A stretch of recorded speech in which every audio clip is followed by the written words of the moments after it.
And it's Transformation Tuesday. Weight loss coach Charles D'Angelo is back in studio with incredible client success. You're taking a look at a picture of Luke, who reached out to Charles this past summer, wanting to lose 100 pounds and feeling hopeless.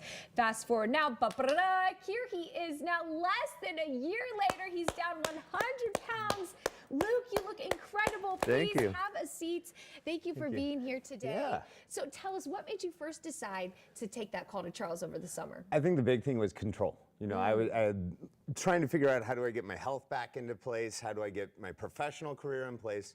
It just truly came down to, I needed one element of my life that I could take control back of. And Charles helped me with that, with the health and the weight loss journey. But yeah, that was the catalyst for the call. Well, now you're down 100 pounds. So what does life look like now? Feeling like you have this part of your life under control, really? Yeah, it's great. I'm back to running. Was always a passion of mine. Cycling was always a passion of mine.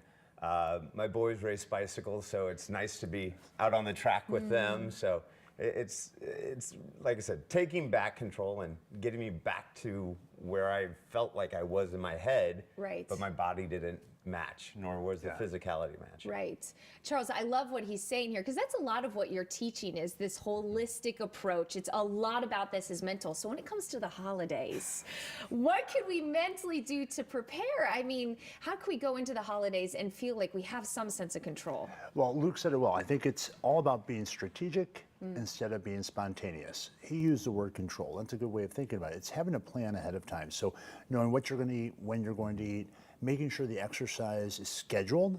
What we schedule, we actually make happen. I always tell people that whatever we say we must have, we get. So if you make exercise an absolute must every day, you wake up, you make sure that you get it out of the way before you start your day, it becomes kind of a rhythm, a part of what sets the tempo for the day. And then have an intelligent approach to how you're eating, so that when you go into the holidays, you don't allow yourself to be susceptible and vulnerable to what looks good to all of us.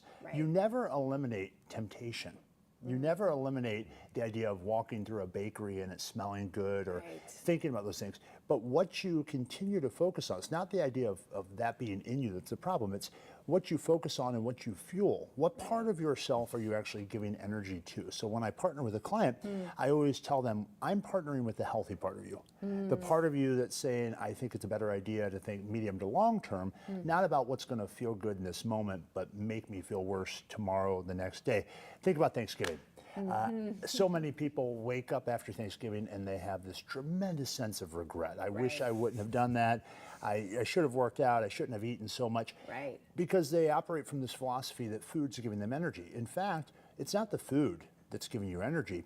It's more or less coming up with a system that's giving you just enough to be able to move forward every day and focusing on the things that really do energize you, your relationships, a vision for your future. He mentioned his little boys that race bicycles.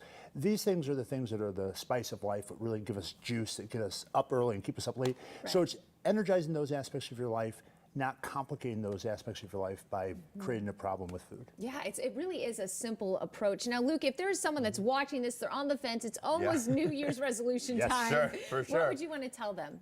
Don't wait. I mean, there's nothing better than taking that step today. You can put it off, you can regret it, you can make your, that much harder. Just do it today. Get it over with, pull the Band-Aid, let's get started on it. I love it. It's very, very simple, and I always tell people, the best time to start is now. The second best time, obviously, would have been yesterday. Right. And you heard it here first, folks. You don't have to wait until 2025. Make the call today. Charles has helped thousands of lives all across the country. You can learn more at ksdk.com/showme. Be sure to give him a call or learn more at his website right there on your screen.